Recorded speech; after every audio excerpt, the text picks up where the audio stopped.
Good afternoon, Philippines. Good afternoon, world. Good afternoon, Metro Manila. And good afternoon, Metro Cebu.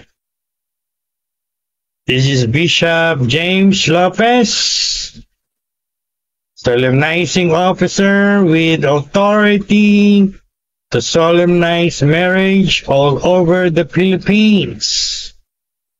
Welcome to our presentation this afternoon, and this video will be uploaded to our YouTube channel and to all of our social media platforms. So if you are new to our YouTube channel, I want you to click the red subscribe button and click the notification bell as well.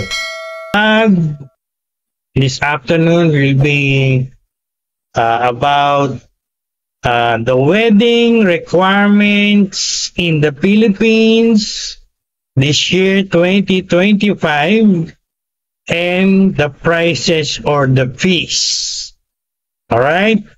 So marami po ang nagtatanong sa amin at sa mga social media platforms namin, particularly sa mga accounts namin sa Facebook Marketplace, ano ang mga wedding requirements at how much are the fees or the prices.